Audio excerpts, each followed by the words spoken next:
Pemirsa DPR meminta agar Presiden Joko Widodo menyerahkan nama pengganti Panglima TNI Jenderal Muldoko paling lambat 19 Juni mendatang.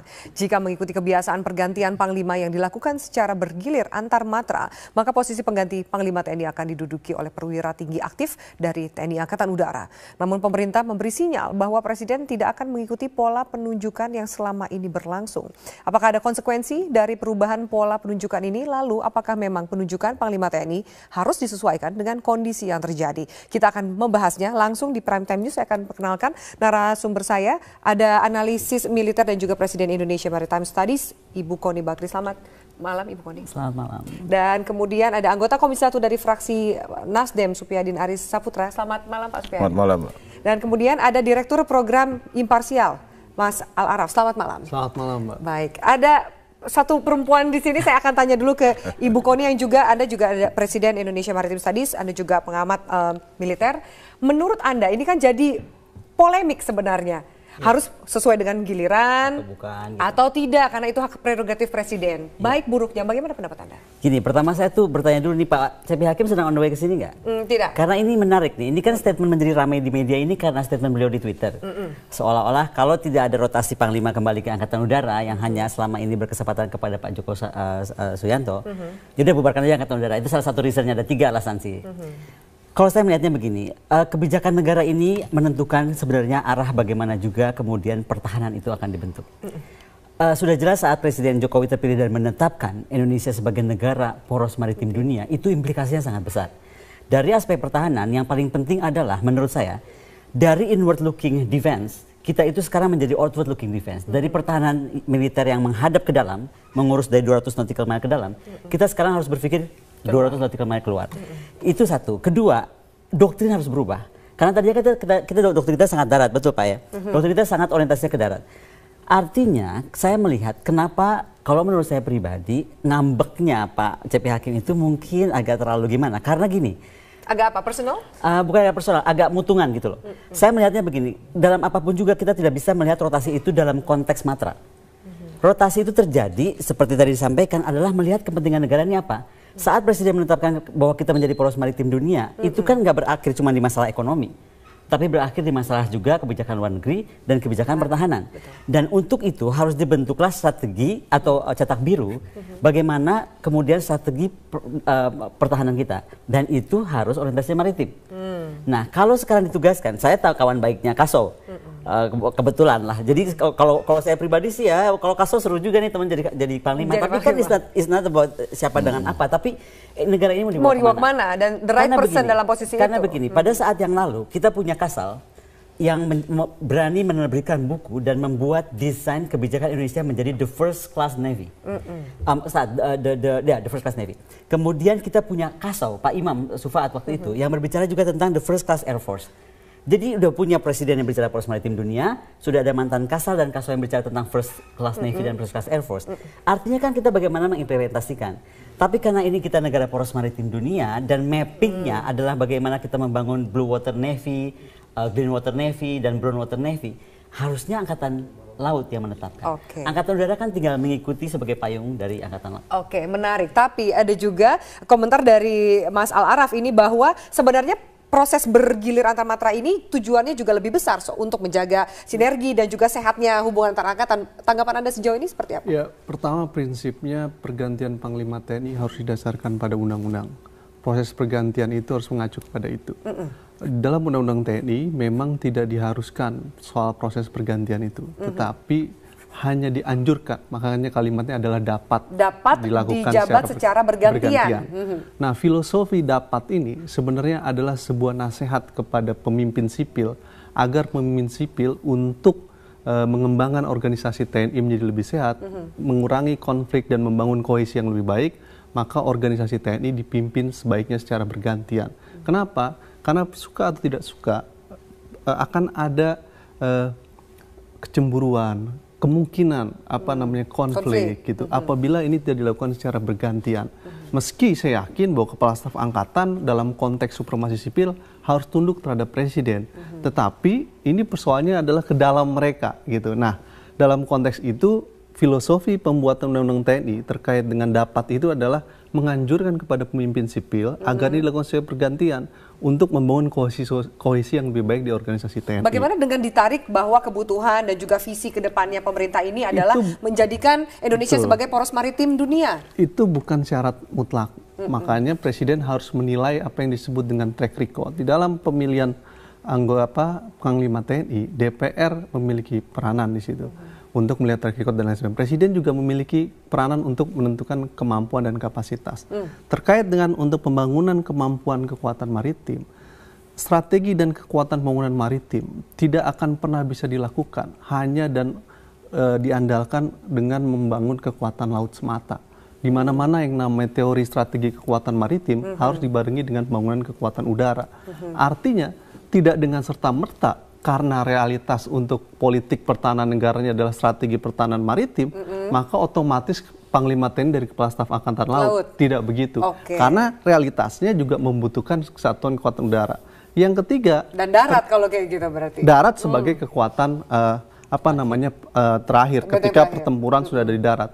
Tetapi perlu diingat, pembangunan kekuatan TNI itu dibangun atas dasar integrated armed forces, pembangunan kekuasaan yang terintegrasi antar angkatan. Dalam realitas yang seperti itu, tentu ya keinginan untuk mendudukan Panglima TNI harus diletakkan dalam relasi hubungan Presiden, Kementerian Pertahanan, dan Panglima TNI. Panglima TNI di dalam Undang-Undang TNI hanyalah pelaksana kebijakan pertahanan negara. Siapa yang merumuskan kebijakan pertahanan negara? Menteri Pertahanan. Menteri Pertahanan juga tadi Menteri kita Pertahanan sudah menurunkan dari kebijakan umum Presiden. Jadi turunannya bertingkat. Saya tanya dulu yang mau fit and proper test siapapun yang akan diberikan namanya oleh Presiden dari Komisi 1. Pak, ini sebenarnya tadi menarik karena juga saya ingin tanya soal blueprint ke depannya. Sejauh dari pandangan Komisi 1 apa sih? Jadi begini. Orang seperti apa yang dibutuhkan untuk blueprint itu? Jadi begini, kalau Komisi 1 DPR, kita bicaranya undang-undang. Kan gitu ya. Kan tugas DPR Komisi 1 itu menyetujui atau tidak menyetujui. Kan gitu ya. Nah, kalau DPR tidak menyetujui, maka harus menyebutkan alasannya. Kemudian Presiden mengajukan lagi calon. Nah, kalau calon itu diajukan lagi oleh Presiden, kemudian Komisi 1 atau DPR dalam waktu 20 hari tidak memberikan jawaban, maka otomatis jadi. Jadi dalam artian apa nih? Ya, jadi Panglima TNI yang dicalonkan oleh Presiden. Nah, satu. Yang kedua kita bicara ini kan secara bergantian. Ini kan waktu era Gus Dur kan ya. Mengingat seperti itu kan situasinya. Nah, di era reformasi ada perubahan kan, perubahan visi, perubahan persepsi ya. Memang tadi benar, memang secara moral itu harus ada ya kekuatan keseimbangan. Tetapi sekali lagi Panglima TNI itu diangkat dan diberhentikan oleh Presiden berdasarkan kebutuhan organisasi, bukan opini. Ya, saya tidak mau bicara opini di DPR, kita tidak bicara opini ya. Undang-undang mengatakan begitu, kan gitu.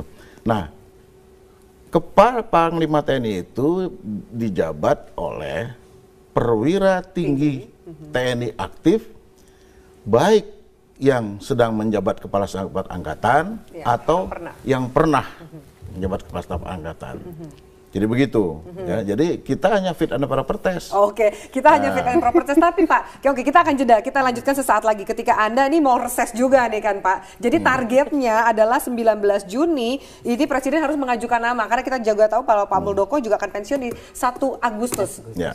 Kira-kira nih Pak, yang terjadi di DPR apakah sudah ada sounding-sounding nama? Siapapun itu, kita lanjutkan sesaat lagi. Tetaplah bersama kami di Prime Time.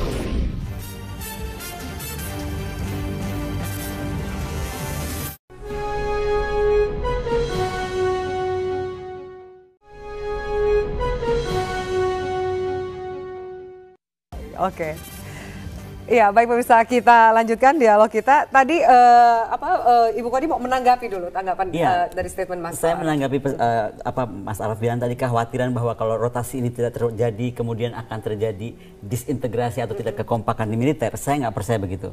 Saya melihat TNI itu institusi yang sangat profesional dan tahu sekali tugas beliau itu, tugas mereka itu tugas negara. Jadi arahnya mau kemana pun pasti itu diikuti.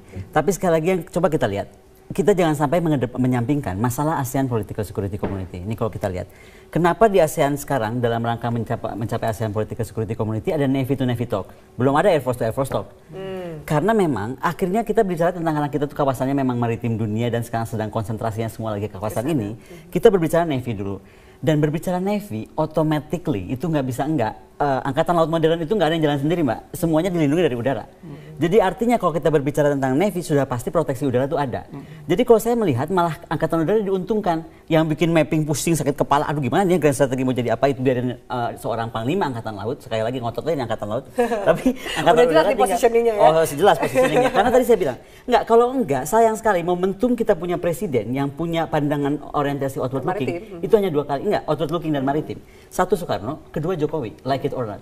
Jadi saya pikir kebijakan dan pandangan ini harus segera di-grab oleh kita semua, utamanya untuk menjadikan negara ini sekarang menjadi negara pemain.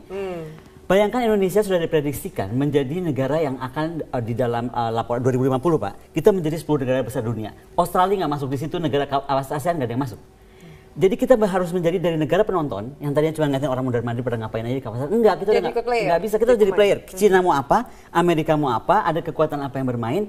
Terus kita mesti apa? At least dalam leading ASEAN kita harus bisa. Dan itu artinya menjawab juga sekali lagi bahwa memang yang disampaikan Pak Al-Araf itu betul. Justru jangan khawatir karena ada integrated armed forces. Nggak mungkin bahwa kemudian saya bilang bahwa harus ada maritime strategy. Oh berarti laut nggak begitu artinya. Tapi the mapping has to be datang dari memang yang berbackground Angkatan Laut. Oke, gitu loh. Sudah dijawab. Silakan Anda mau menanggapi sebelum saya juga ke Pak Supyadin. Saya percaya bahwa masing-masing kepala staf angkatan pada akhirnya harus tunduk terhadap Presiden ketika Panglima TNI sudah terpilih.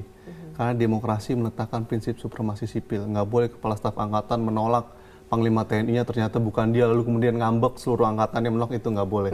Karena secara demokratik itu tidak diperbolehkan. Tetapi yang saya jelaskan adalah tentang bagaimana kalimat dapat itu ditafsirkan ketika pembentukan Undang-Undang TNI adalah agar tidak terjadi dominasi di dalam posisi Panglima TNI. Supaya apa? Supaya kohesi di dalam organisasi TNI menjadi lebih baik. Kira-kira begitulah. Untuk menghindari, kan saya untuk menghindari konflik, kecemburuan, dan lain sebagainya. Nah, itu yang pertama. Yang kedua adalah dalam konteks pembangunan kekuatan maritim, saya setuju sekali apa yang disampaikan bahwa maritim security outlooking itu menjadi sesuatu yang penting dan Jokowi mengambil terobosan di situ dan saya sangat salut untuk itu gitu. Tetapi penting untuk dicatat bahwa posisi Panglima TNI mengacu ke dalam pasal 15 Undang-Undang TNI 34 2004 adalah pelaksana kebijakan pertahanan negara. Siapa yang merumuskan kebijakan pertahanan negara yang disampaikan Mbak Koni tadi adalah Menteri Pertahanan Negara. Artinya yang merumuskan tentang kebijakan pertahanan negara dalam beberapa aspek mulai dari pembangunan postur, merumuskan kebijakan anggaran adalah Menteri Pertahanan Negara. Termasuk procurement. Itu artinya adalah Panglima TNI adalah pelaksana kebijakan pertahanan negara tadi. Dalam konteks itu sebenarnya kita perlu ingat kembali bahwa strategi pertahanan di Indonesia itu adalah sistem strategi pertahanan berlapis.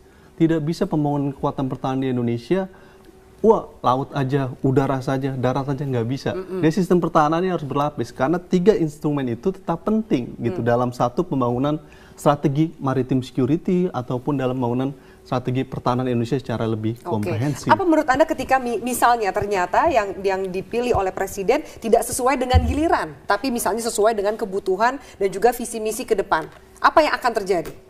Ya sebenarnya yang paling penting kan landasan dapat pergantian itu adalah untuk membangun kohesi yang lebih baik. Siapapun yang menduduki itu, baik Kepala Staf Angkatan Darat, Kepala Staf Angkatan Laut, ataupun Kepala Staf Angkatan Udara, dia hanya pelaksana kebijakan dari Menteri Pertahanan Negara. Menteri Pertahanan itu membuat kebijakan pertahanan berdasarkan kebijakan umum pertahanan negara yang dibuat Presiden. Itu artinya... Tapi saya boleh selanggar sebetulnya. Ini ada yang menarik Pak Al-Araf. Tadi kan sampaikan soal Menteri Pertahanan. Sebenarnya kalau kita berbicara tentang PR negara ini sebagai negara normal, kita tuh ada yang tugas Presiden belum dilaksanakan oleh Presiden. I'm sorry to say ya. Tapi nasional kita tuh nggak punya National Security Council. Sebenarnya kan kalau ada National Security Council ini yang kemudian menetapkan arah kebijakan national interest kita apa. Dan baru turun kemudian defense strategi kita yang kemudian disampaikan tadi Kementerian Pertahanan. Baru kemudian kepada military strategy. Nah Panglima ini kan di antara defense strategy dan military strategy. Tapi kembali defense strategy kita ini dari mana? Buku putih pertahanan kita turun dari langit. Karena kita nggak punya National Security Council.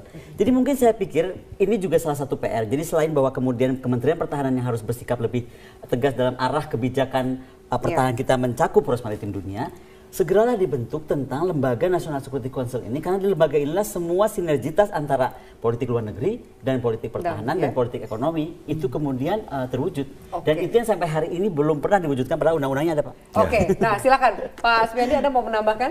Jadi begini ya, siapapun Panglima TNI, maka pasti dia akan pertama mengorientasikan pada tugas pokok TNI. Itu dijabarkan dalam program. Nah, program-program TNI itu tidak bisa keluar dari program pembangunan nasional, kan gitu. Jadi kalau misalnya sekarang Presiden titik berat kepada maritim, ya, pembangunan maritim, pastilah ya, Panglima TNI juga akan membuat program yang ke arah situ. Meskipun bukan dari Angkatan Laut. Iya, tapi dan Angkatan Udara, pasti dia akan memberi tugas kepada Kepala Staf Angkatan Laut, ya, untuk bagaimana memperhatikan kebijakan Presiden. Nah, sekali lagi, kata-kata dapat itu juga, itulah juga yang digunakan oleh Presiden. Kalau dia memilih yang lain, karena itu dapat bergiliran, kan gitu. Dapat bergantian, bukan bergiliran. dapat bergantian. Bergantian, bukan bergiliran. Oke. Artinya, kalau sekarang misalnya Presiden memilih yang bukan, ya, katakan tadi tanda petik giliran, ya karena ada kata-kata dapat tadi. Oke, sejauh ini Pak, nama yang sudah terdengar oleh DPR yang juga nanti akan fit Belum. propernya siapa sih Pak? Kita belum, sampai hari ini belum. Belum, Pak, ya? Belum diterima berkasnya, tapi sound-soundnya kayaknya udah ya pokoknya ya. Jadi saya secara pribadi dari Komisi 1 belum mendengar ya. Karena saya tidak mau berbicara opini, menyikapi opini. Jadi kita bicara, oke, nanti biar aja Presiden ngajukan ke kita. Nanti kan kita juga sebelum fit and proper test, kan Komisi 1 akan bicara juga dengan pimpinan DPR, kan, dibicarakan oleh pimpinan DPR, kan begitu. Tadi yang saya bilang, DPR, Komisi 1 atas nama DPR, itu bisa tidak menyetujui yang diusulkan. Nah, kalau itu tidak disetujui, maka Presiden mengajukan lagi yang baru. Nah, kalau itu yang baru itu diusulkan, kemudian oleh DPR tidak disetujui dalam waktu 20 hari, otomatis jadi Panglima TNI satu. Yang kedua, kalau Komisi 1 atau DPR tidak menyetujui, harus memberikan alasan. Nah, mungkin DPR memberikan, tolonglah, misalnya kan begitu. Tapi sekali lagi, itu semua kita akan kembali kepada Presiden. Itu dan benar belum mendengar nama-nama, misalnya ada Pak Agus Supriyatna atau Pak Adi Supandi, itu belum dengar nih Komisi 1 nih ya? Saya kira saya belum ya. Oh karena, gitu, kayak soalnya sejumlah wartawan dan media sudah mendengar nih Pak. Ya, karena dengarnya dari siapa? Oke, dari ya mungkin kalkulasi juga kan. Ya kalau dari rakyat kan bukan jadi acuan kita kan begitu. Oke, nah, baik. Tapi kalau dengar dari kabinet itu juga enggak. Dari kabinet juga belum tentu belum jadi. Dengar. Ya. Oke, baik, kita akan lanjutkan para narasumber sesaat lagi pemirsa. Lalu bagaimana kemudian juga mencegah dikhawatirkan adanya dominasi di salah satu angkatan. Kami lanjutkan sesaat lagi, tetaplah bersama kami di Prime Time News.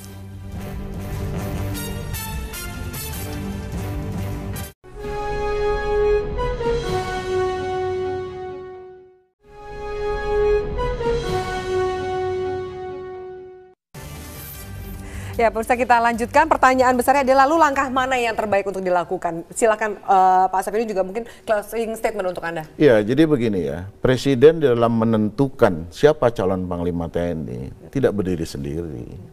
Pasti beliau sudah manggil Menteri Pertahanan. Pasti beliau sudah minta pertimbangan kepada Panglima TNI, ya. Minta pertimbangan kepala yang lain, apa staf angkatan, yang dengan menteri-menteri segala macam. Itu dipertimbangkan kan gitu. Nah, artinya apa yang diputuskan oleh Presiden, ya itulah keputusan. Maka siapapun tidak ada harus kata menerima. Lain. Loyalitas satu saja. Tapi kembali lagi sepanjang bahwa keputusan Presiden itu tidak keluar dari Undang-Undang TNI. Itu saja. Oke, ya, jadi berpegang pada Undang-Undang TNI itu. Ya. Dan tidak boleh disalah tafsir. Ya, sekali lagi, dapat dijabat secara bergantian. Ya. Bukan bergiliran. Sekali lagi itu. Jadi kata kunci adalah dapat dijabat secara bergantian. Ya. Makna bergantian dan bergilir itu beda. Oke, nanti ada yang lain.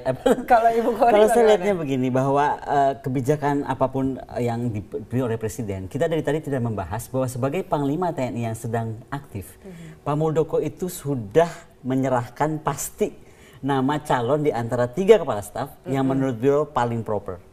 Pasti itu. Itu memang tugas beliau sebelum turun jabatan. Jadi pasti nama itu sudah diberikan kepada presiden. Nomor 2, siapapun yang dipilih oleh presiden, saya berharap tidak mengedepankan rotasi. Tetapi sekali lagi adalah bagaimana arah pembangunan kita menjadi negara yang betul-betul poros maritim dunia. Karena menjadi negara poros maritim dunia bukan saja masalah ekonomi. Kalau masalah ekonomi, kita tuh ya ekspor kita mencapai 214 miliar dolar. Impor kita 41 miliar dolar. Itu kan pergerakan di laut di mana mesti dijaga. Jadi dari negara kita bermain di kawasan kita, sekarang bermain regional dengan ASEAN Political Security Community, kemudian kita akan bermain di 3 samudera. Nah, itu bagaimanapun mengedepankan pandangan bahwa seorang kepala panglima ini harus memiliki orientasi ke sana. Karena tugas dari itu baru angkatan laut. Angkatan udara bukan cuman ini, sekali lagi, angkatan udara bukan saja melindungi armada laut, tetapi juga melindungi angkasa luar. Jadi PR angkatan udara masih banyak banget kerjaannya. Oke. Jadi kemudian bisalah bagi-bagi tugas seperti itu. Baik, Mas Araf silakan. Pergantian Panglima TNI hak prerogatif presiden itu suatu yang penting. Semua kepala staf harus tunduk terhadap itu. Tapi saya setuju dengan Profesor Salim Said bahwa ini sebaiknya dilakukan secara bergantian karena ada kata dapat itu sebaiknya ya. Oleh karena memang saat ini momennya momen kepala staf angkatan udara untuk menduduki posisi Panglima TNI. Jadi stick pada itu saja. Stick, saya setuju dengan Prof Salim Said tadi. Yang ketiga adalah yang paling penting lagi sebenarnya itu bukan prasyarat mutlak. Ada prasyarat kondisi objektif yang harus dilihat oleh presiden. Misalkan tentang kapasitas, track record. Track record ini terkait dengan persoalan isu hak asasi manusia, korupsi, dan lain sebagainya. Perlu melibatkan Komnas HAM, KPK, dan lain sebagainya. Meski terakhir keputusan ada presiden. Yang ketiga adalah bagaimana agenda reformasi TNI juga menjadi bagian dari komitmen untuk Panglima TNI mendukung. Nah, itu menjadi sesuatu yang penting. Terakhir, sepanjang ini ada persoalan-persoalan terkait dengan disiplin TNI. Ada beberapa konflik TNI dengan masyarakat, TNI dengan TNI, TNI dengan kepolisian. Itu juga menjadi PR penting buat Panglima TNI baru membenahi tentang disiplin TNI. Nah, di situ membutuhkan Panglima TNI yang juga punya komitmen dalam pembangunan disiplin TNI ke depan. Kita lihat nanti bagaimana siapa saja nama yang akan diserahkan oleh Presiden. Karena menurut Ibu Koni juga sebenarnya namanya sudah ada. Nanti akan di fit and proper test oleh dari Komisi 1. Baik, terima kasih banyak Mas Al-Araf, Ibu Koni dan juga Pak Saifuddin atas waktunya di Prime Time News. Kita akan jumpa lagi saat fit and proper test berjalan ya Pak.